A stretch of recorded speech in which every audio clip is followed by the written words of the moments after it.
ঠান্ডা মাথায় আজকে রাতের বেলা চিন্তা করবা যে আল্লাহ পাক তোমাকে কি জন্য দুনিয়ায় পাঠিয়েছেন। একটু চিন্তা করবা, 1 মিনিট একটু চিন্তা করবা যে তুমি পৃথিবীতে নাই, তুমি পৃথিবীতে নাই, তুমি মারা গেছো। চিন্তা করবা তুমি মারা গেছো। এরপর চিন্তা করবা তুমি যে মারা গেছো পৃথিবীর কারো কোনো সমস্যা হচ্ছে কিনা। তুমি যে মারা গেছো পৃথিবী কি থেমে আছে? তোমার পরিবার থেমে থাকবে? তোমার শিক্ষা, তোমার বন্ধু বান্ধব, তোমার আত্মীয় স্বজন কেউ থেমে থাকবে? কেউ থেমে থাকবে না। তুমি পৃথিবীতে থাকো বা না থাকো কারো কিছু আসে যাবে না। আল্লাহ পাক তোমাকে যে পৃথিবীতে রেখেছেন একটা সুযোগ খালি দিয়েছেন, যাতে তুমি আল্লাহর দ্বীনের জন্য কিছু করতে পারো। এটাই আল্লাহ তোমার কাছে চান, আর কিচ্ছু চান না। আর কিচ্ছু আল্লাহ তোমার কাছে চান না। আল্লাহ চান তুমি একজন ভালো মানুষ হও, ভালো মুসলিম হও এবং দ্বীনের জন্য কিছু খেদমত করে পৃথিবী থেকে বিদায় নাও। এই দিন তুমি ছাড়াও বিজয়ী হবে ইনশাআল্লাহ। তুমি থাকো বা না থাকো এই দিন কিন্তু বিজয়ী হবেই। হয় তোমাকে নিয়ে হবে অথবা তোমাকে ছাড়াই হবে। জীবনের উদ্দেশ্য ফিক্স করো। জীবনের উদ্দেশ্য একটাই, জান্নাত। জান্নাত পাওয়ার জন্য যা করা দরকার তাই করতে হবে। কোরআন হাদিস মেনে চলা থেকে শুরু করে আমল করা, আদব আখলাক সব কিছু এর মধ্যে চলে আসবে ইনশাআল্লাহ। আল্লাহ পাক তোমাকে পথ দেখাবেন। আগে তুমি জীবনের উদ্দেশ্য ফিক্স করো। একটা কথা বলি, সবাই তোমাদেরকে বলবে জীবনে সফল হতে হবে। অনেক কথা আমি বলছি আমার ব্যক্তিগত অভিজ্ঞতা থেকেই বলছি। আল্লাহ পাক আলহামদুলিল্লাহ ফার্স্ট সেকেন্ড ছাড়া রেজাল্ট আমাদের হতো না। যখন থেকে আমরা বুঝতে পেরেছি যে ট্র্যাকে আমরা যাচ্ছি সে ট্র্যাকটা ভুল, সে ট্র্যাকটা ভুল, এই বুঝটা যখন থেকে আসছে আমাদের মধ্যে, আমরা চেষ্টা করছি অন্যদেরকে আমাদের শিক্ষা দিয়ে সচেতন করার জন্য। আমরাও ভুল করেছি, ভুলের উপর ভুল করেছি। আল্লাহ পাক যেন মাফ করেন, আল্লাহুম্মা আমিন। সাফল্যের সংজ্ঞা শেখানো হতো আমাদেরকে পরিবার থেকে। সফল হতে হবে বাবা, নিজের পায়ে দাঁড়াতে হবে, বাবাকে দেখতে হবে, মাকে দেখতে হবে, অমুক তমুক ইত্যাদি ইত্যাদি। বিয়ে করবি কি নিয়ে, তোর তো কিছুই নাই, বলে নাই কথাগুলো আপনাদেরকে। চাকরি বাকরি করতে হবে, প্রতিষ্ঠিত হতে হবে। শোনো, সাফল্যের একটা সংজ্ঞা দিয়েছেন আল্লাহ কোরআনে, একটাই সংজ্ঞা, সূরা আল ইমরানের মধ্যে আছে। আজকে আমি সব ডিটেলস বলার সময় পাচ্ছি না। সূরা আল ইমরানের মধ্যে আছে, কুল্লু নাফসিন যায়িকাতুল মাউত, প্রত্যেকটা নফস মারা যাবে এবং কিয়ামতের মাঠে তাদের পুরোপুরি প্রতিদান তাদেরকে দেয়া হবে। এখানে আল্লাহ সাফল্যের সংজ্ঞা দিয়েছেন, ফামান যুহজিহা আনিন নার ওয়া উদখিলাল জান্নাহ ফাকাদ ফাজ। ওই দিন কিয়ামতের মাঠে যাকে জাহান্নাম থেকে বাঁচানো হবে আর জান্নাতে প্রবেশ করানো হবে, ফাকাদ ফাজা, এই ব্যক্তি হচ্ছে সফল। সাফল্যের সংজ্ঞা কোথায় পাইলেন? যদি আমরা জাহান্নাম থেকে বাঁচতে পারি প্রত্যেক ব্যক্তি এবং জান্নাতে যেতে পারি, সেই সফল। এছাড়া কেউই সফল না, এই পৃথিবীর কেউই সফল না, কেউ না। সে যত বড় রাষ্ট্রনেতা হোক, পণ্ডিত হোক, বিজ্ঞ হোক, পণ্ডিত কে হয় হোক, যার দাপটে সারা বিশ্ব কাঁপে, এও সফল না যদি না সে জান্নাতে যেতে পারে। কিন্তু একজন এই ভ্যান চালক, এক রিক্সা চালক, এক আমার ওই গরিব চাচা, ওই কৃষক, সে যদি হিসাব দিয়ে জান্নাতে যেতে পারে, সে সফল। তিনিই সফল, তিনিই আল্লাহর কাছে পছন্দের বান্দা। অতএব জীবনের উদ্দেশ্যটাকে ঠিক করে ফেলো, এটা প্রথম কাজ। দ্বিতীয় কাজ, তোমাকে জ্ঞান অর্জন করতে হবে। দ্বিতীয় কাজ, কিসের জ্ঞান অর্জন করবে? যে জ্ঞান তোমাকে আল্লাহর দিকে নিয়ে আসবে সেই জ্ঞান অর্জন করতে হবে। কোন কোন সাবজেক্ট পড়তে হবে তোমাকে প্রথমত কোরআন পড়তে হবে, তেলাওয়াত করা শিখবে, অর্থ জানবে, আরবি ভাষা শেখার চেষ্টা করো, কোরআনের আদেশ মানো, নিষেধগুলো ছেড়ে দাও এবং কোরআনের দাওয়াত মানুষের কাছে পৌঁছে দাও। কোরআনের দাওয়াত মানুষের কাছে পৌঁছে দাও এবং কোরআনের বিধান বাস্তবায়নের জন্য আল্লাহর পথে চেষ্টা করো। আর কি সাবজেক্ট পড়তে হবে? তোমাকে হাদিস পড়তে হবে, রাসূলের হাদিস, অসংখ্য হাদিস, এগুলো পড়তে হবে তোমাকে। আর কি পড়বে? ইসলামের ইতিহাস তোমাকে পড়তে হবে। ইসলামের ইতিহাস জানবে না তাহলে হীনমন্য জাতি হবে। তুমি জানবেই না তোমার এই বাপ দাদারা ছিল সিংহ পুরুষ, তুমি এটা জানবেই না। তোমার শেকড় যে এত সিংহ পুরুষ দিয়ে ভর্তি, এটা তুমি জানোই না। এই জন্য হীনমন্যতায় ভোগো, মনে হয় যে আমাদের কেউ নাই, আমরা এতিম। জি না, আমরা এই বিশ্ব শাসন করেছি 100 বছর আগেও। এই 100 বছর আগেও এই পুরো বিশ্ব আমাদের হাতে ছিল। এখন যা দেখছো এরকম অতীত এরকম ছিল না। একটা ওমরের হুঙ্কারে সারা বিশ্ব কেঁপে যাইতো। এক আলী রাদিয়াল্লাহু আনহু যদি জিহাদের মাঠে হুঙ্কার দিতেন, সমস্ত কাফের হৃদয় একদম দরদর করে কাঁপতে থাকতো। আমাদের সিংহ পুরুষ বাবারা দাদারা এরকম ছিলেন। আমরা এত হীনমন্য জাতি ছিলাম না। আজকে আমরা আমাদের পরিচয় ভুলে গেছি। ইতিহাস পড়তে হবে তোমাকে। আর কি পড়তে হবে? ইসলামের অর্থনীতি পড়বে, অর্থনীতি জানো না, তুমি হালাল হারাম বুঝতে পারবে না। ওরা তোমার সাথে প্রতারণা করে এমন হারাম ঢুকিয়ে দিবে তুমি বুঝতেই পারবে না এটা হারাম ছিল। ইকোনমিক্স পড়তে হবে, খুব ইম্পর্টেন্ট সাবজেক্ট এই জামানার জন্য। আর কি পড়তে? পলিটিক্যাল সায়েন্স, এই বিশ্ব রাজনীতি সম্পর্কে পড়াশোনা করবে, এটা গুরুত্বপূর্ণ সাবজেক্ট। এছাড়া জেনারেল লাইনে যে পড়াশোনাগুলো করছো এগুলো ভালো, আমি এগুলো পড়তে নিষেধ করিনি। আমি বলেছি এগুলোর শিকড়টা হবে ইসলামিক। তুমি ডাক্তার হও আর ইঞ্জিনিয়ার হও আর কি হও, এটাতে আমাদের কোনো আপত্তি নাই, শিকড়টা হতে হবে ইসলামিক, কোরআন এবং সুন্নাহ ভিত্তিক। আর একটা সাবজেক্ট পড়বে ফিকহ।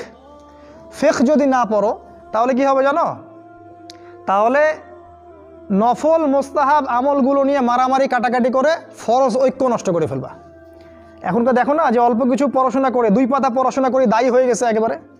কোরআনটা ঠিক মতো পড়তে পারে না, কোরআনটা রিডিং ঠিক মতো পড়তে পারে না, বড় বড় ফতোয়া দিয়ে বেড়াচ্ছে ওইটা হালাল আর ওইটা হারাম, ওইটা অমুকের এই নাই অমুকের সেই নাই। হচ্ছে না এটা ফিকহ না জানার কারণে হচ্ছে। ফিকহের বুঝ কঠিন বুঝ, গভীর বুঝ। এই জন্য ইমাম আবু হানিফা থেকে শুরু করে যত ফকিহ ছিলেন সবাইকে ভক্তি শ্রদ্ধা সম্মান করতে শিখো। ফিকহটা অনেক কঠিন একটা জিনিস। আমরা তো এখানে সমালোচনা বেশি করতে চাই, এটা ঠিক না।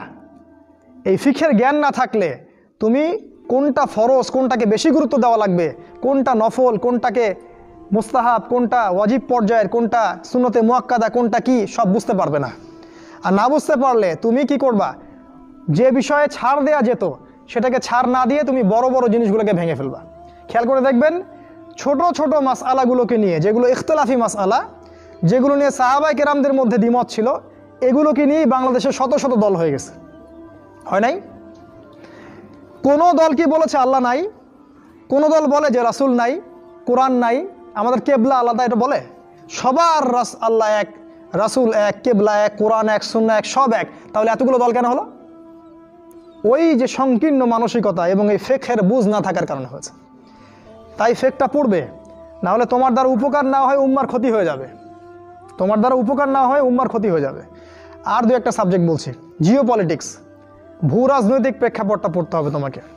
এর সাথে একটা সাবজেক্ট অবশ্যই পড়বে রাসূলুল্লাহ সাল্লাল্লাহু আলাইহি ওয়াসাল্লামের জীবনী। এই কয়েকটা সাবজেক্ট যদি পড়তে পারো, শেষ জামানায় ইনশাআল্লাহ আল্লাহ পাক তোমার হাতে পতাকা দিবেন এবং তুমি আল্লাহর দ্বীনের পতাকা বহন করবে ইনশাআল্লাহ।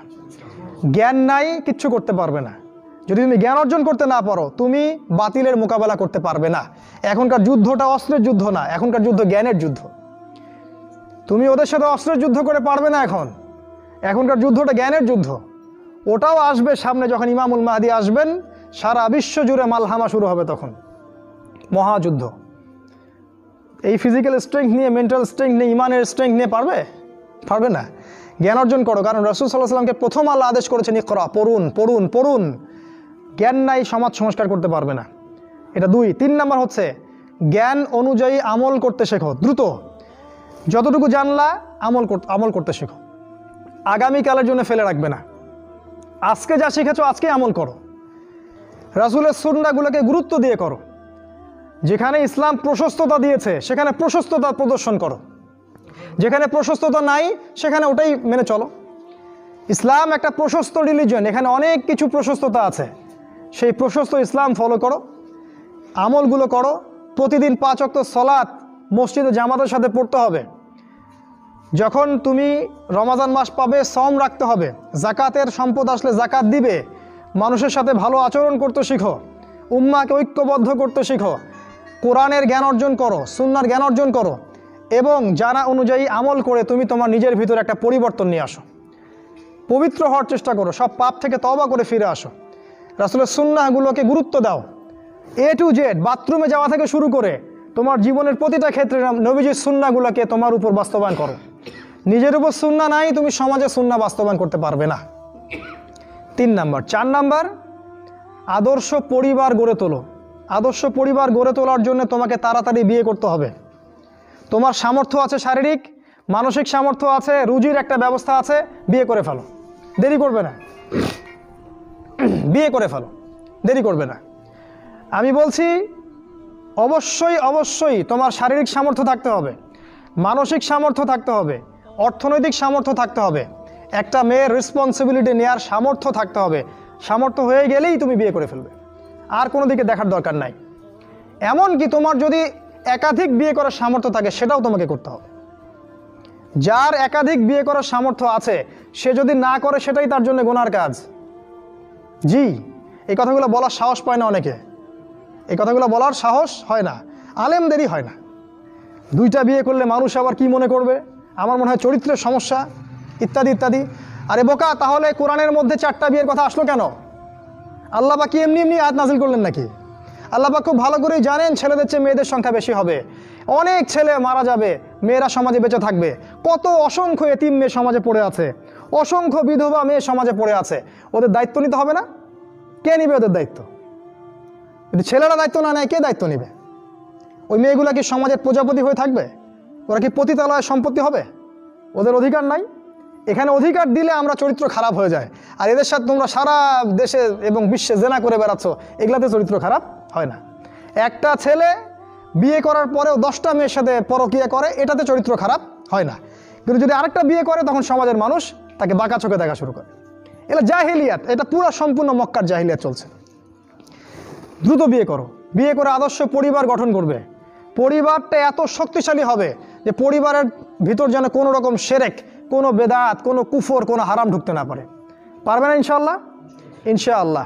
5 নাম্বার, তোমার সন্তানদেরকে মানুষ করে যাও। কালকে তুমি থাকবে না, তোমার সন্তানরা বেঁচে থাকবে। এক একটা সন্তান, এই যে বাচ্চাগুলোকে এমনভাবে বড় করতে হবে যাতে এরা আগামী দিনের ওমর হয়, আগামী দিনের হামজা হয়, আগামী দিনের খালিদ বিন ওয়ালিদ রাদিয়াল্লাহু আনহু হতে পারে ইনশাআল্লাহ। নিজে কি করেছি, সারা জীবন বৃথা চলে গেল। নিজের সাথে যা হয়েছে হয়েছে, বাচ্চাদের সাথে আর রিস্ক নেবেন না। বাচ্চাদেরকে ধ্বংস করবেন না আল্লাহর ওয়াস্তে। ওদেরকে আল্লাহর পথে দিয়ে দিন, দিন শেখান, কোরআন শেখান, হাদিস শেখান, ডিনামাইট করে গড়ে তোলেন। 7 নাম্বার, হালাল রিজিক অন্বেষণ করো তোমরা। রিজিকটা যত ছোট পেশা হোক না কেন, যদি হালাল হয় অবশ্যই সেটাই উত্তম। আর যত বড় পেশা হোক না কেন, যদি হারাম হয় সেটা তোমার জন্য জাহান্নামে যাওয়ার কারণ হবে। অনেক বড় পদ আছে কিন্তু সেখানে ঘুষ আছে, সুদ আছে, প্রতারণা আছে, সেখানে যাবে না। আল্লাহর ওয়াস্তে সেখান থেকে দূরে থাকো।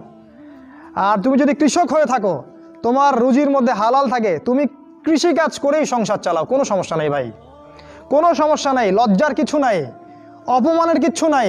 তুমি আল্লাহর কাছে প্রিয় বান্দা। আল্লাহ পাক বলেছেন, ইন্নাল্লাহা তাইয়্যিব লা ইকবালু ইল্লা তাইয়্যিব।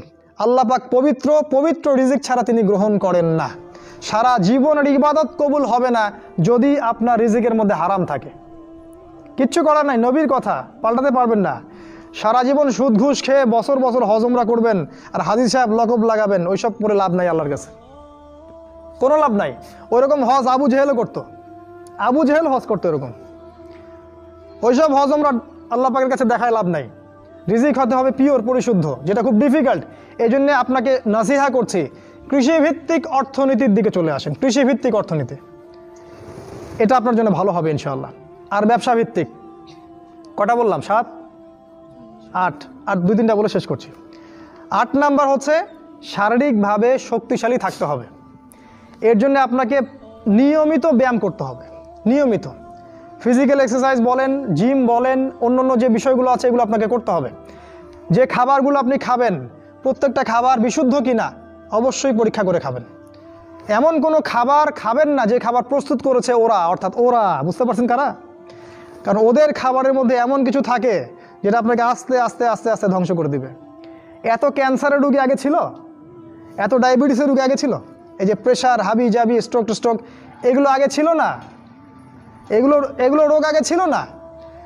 বিগত এই 50 বছরে দেখবেন এমন এমন সব রোগ এত বেশি বেশি করে বাসা বেঁধেছে যে আমাদের প্রজন্মের পর প্রজন্ম ধুকে ধুকে মারা যাচ্ছে এখন। অতএব খাবারের ব্যাপারে সচেতন থাকবেন। এমন খাবার গ্রহণ করবেন না যে খাবারটা বিশুদ্ধ না, যে খাবারটা ম্যানুফ্যাকচার, সেটা গ্রহণ করবেন না। মানে মানুষ ওই কলকারখানায় তৈরি করেছে এমন খাবার খাবার খাবেন না। নিজে খাবার উৎপাদন করে খান, নিজে চাষ করে খান, খাঁটি জিনিস খুঁজে খুঁজে খাবেন। আল্লাহর ওয়াস্তে এটা নসিহা করছে এই কারণে, আপনি প্রচণ্ড অসুস্থ হয়ে যাবেন যদি আপনি ওদের খাবার খান। আজকে বুঝতে পারবেন না, যখন হবেন তখন আমার কথা বুঝতে পারবেন। এটা কত বলো? 8, 9 নাম্বার, মুসলিম উম্মাহ। আর 2টা বলে শেষ করছি। 9 নাম্বার হচ্ছে মুসলিম উম্মার মাঝে এই যে বিভক্তি চলছে, আপনি বিভক্তিটাকে দূর করে একটা জায়গায় নিয়ে আসার চেষ্টা করেন। কিভাবে করবেন? নতুন একটা দল খুলতে হবে না। আপনি যদি একটা প্রতিষ্ঠান করে থাকেন, একটা ফাউন্ডেশন করে থাকেন, একটা সংগঠন করে থাকেন, যেটাই করে থাকেন, আপনি যদি এতটুকু নসিহা গ্রহণ করেন যে হ্যাঁ, এই শততা বিভক্ত এই উম্মার প্রত্যেকেই আমার ভাই, সে যে মাযহাবই হোক আর যে তরিকাই হোক, সে আমার ভাই, সেও মুসলিম আমিও মুসলিম, তার সাথে আমার কিছু বিষয়ে হয়তো দ্বিমত আছে, কিন্তু এই না, তার মানে এই না যে সে কাফের আর আমি মুশরিক, সে কাফের আর আমি মুসলিম, এমন নয়। প্রত্যেকেই আমার ভাই। প্রত্যেকটা দলের মধ্যে যদি ভালো ভালো কিছু পান, সেই ভালোটুকু আপনি গ্রহণ করেন। আপনি দেখবেন প্রতিটা দলের মধ্যেই ভালো না কিছু আছে, আছে না? নাকি নাই, সবই খারাপ? প্রত্যেকটা ইসলামপন্থী দলের মধ্যেই ভালো কিছু না কিছু অবশ্যই আছে, সেই ভালোটাকে আপনি নিয়ে নেন, ব্যাস হয়ে গেল। আর প্রতিটা ইসলামপন্থী দলের মধ্যে দেখবেন কিছু না কিছু বিতর্কিত বিষয় আছেই, নাকি সব 100% পারফেক্ট আছেই, ওগুলোকে আপনি ছেড়ে দেন, দিয়ে আপনি সবাইকে নিয়ে বসার চেষ্টা করেন, যেটাই করবেন সবাইকে নিয়ে করার চেষ্টা করেন। হ্যাঁ, এখানে মতবিরোধপূর্ণ যে মাসআলাগুলো আছে, এখানে আপনি উদারতা প্রদর্শন করুন, ফিকহের ব্যাপারে উদারতা প্রদর্শন করুন, আকীদার ব্যাপারে আপনি স্ট্রং থাকেন, ব্যাস। এভাবে আপনি উম্মার মধ্যে একটা ঐক্য আনতে পারবেন ইনশাআল্লাহ। আর এই উম্মার ঐক্য যদি না থাকে, তাহলে আগামী দিনগুলোতে এই উম্মাকে বাঁচাতে পারবে না কেউ না। এই উম্মার ঐক্য যদি ধ্বংস হয়ে যায়, যেটা হয়ে গেছে প্রায়, এই অবস্থা যদি চলতে থাকে আগামী 10 বছর, এই উম্মার ধ্বংস কেউ ঠেকাতে পারবে না ইল্লা মাশা আল্লাহ। খুবই কনসিয়াস থাকেন, এটা ফরজ জিনিস। ওয়াতাসিমু বিহাবলিল্লাহি জামিআ, আল্লাহ পাক বলেছেন আল্লাহর রজ্জু একসাথে শক্ত করে ধরো, এটা আল্লাহর আদেশ। আর যেটা আল্লাহর আদেশ সেটা ফরজ। আপনার জোরে আমিন বলা ফরজ নয়, পায়ে পা লাগানো ফরজ নয়, রফুল ইয়াদাইন করা ফরজ নয়, আপনারা যে আরও জিকিরের তরিকাগুলো বের করেছেন এগুলো ফরজ নয়, এগুলো গুরুত্বপূর্ণ হতে পারে, সুন্নাহ, ফরজ নয়। ওয়াতাসিমু এটা ফরজ, আল্লাহর রজ্জু সব শক্ত করে একসাথে ধরে থাকো, এটা ফরজ। আপনি ফরজটাকে ছেড়ে দিয়ে সুন্নাহ ধরতে পারেন না। যদি ধরেন তাহলে আপনার নির্বোধ, আপনি বোঝেন না যে কোনটাকে বেশি গুরুত্ব দিতে হবে। অতএব উম্মার ঐক্যের জন্য কাজ করুন, যারা ঐক্যের জন্য কাজ করছে ওদেরকে সহযোগিতা করুন। আপনার সময় থাকলে সময় দেন, মেধা থাকলে মেধা দেন, অর্থ থাকলে অর্থ দেন, অথবা দোয়া করে সহযোগিতা করুন। যেভাবে পারেন আপনি তাদেরকে সহযোগিতা করুন। লাস্ট আরেকটা হচ্ছে, আপনাকে আল্লাহ পাক যে সময়টুকু দিয়েছেন এই যৌবনের, এই দুনিয়ার জীবনের, আল্লাহর দ্বীনের দাওয়াত আপনি প্রচার করেন। আপনার মধ্যে যতটুকু এলেম কালাম আছে, বাল্লিগু আন্নি ওয়ালাউ আয়া, একটা আয়াতও যদি জানো আমার পক্ষ থেকে প্রচার করে দাও। প্রতিটা দিন আপনি আল্লাহর পথে দাওয়াতের জন্য নেমে পড়েন। ফুল টাইম দায়ী হতে বলছি না আমি, পার্ট টাইম দায়ী হয়ে যান। প্রতিটা দিন কিছু না কিছু সময় আল্লাহর দ্বীনের জন্য ব্যয় করেন। মসজিদে বসেন, তালিম করেন, লোকজনকে নামাজের দিকে ডাকেন, আল্লাহর পথে সময় দেন। আপনি যারা দ্বীনের পথে কাজ করছে ওদেরকে হেল্প করেন, নিজে দাওয়াতি কাজ করেন, আপনার সেক্টরে দাওয়াতি কাজ করেন, নিজের মধ্যে, নিজের বন্ধু মহলে, পরিবারে, আপনার আত্মীয় স্বজনের মধ্যে দাওয়াত দিতেই থাকেন। শুনুক না শুনুক নাই, কথা বোঝেন নাই, শুনুক বা না শুনুক আপনি দাওয়াতি কাজ করতেই থাকেন। ইনশাআল্লাহ এই 10টা কাজ যদি আপনারা যুবকরা করতে পারেন, আমি আশাবাদী ইনশাআল্লাহ আগামী দিনগুলোতে আপনিই হবেন ইমামুল মাহদীর সৈনিক ইনশাআল্লাহ।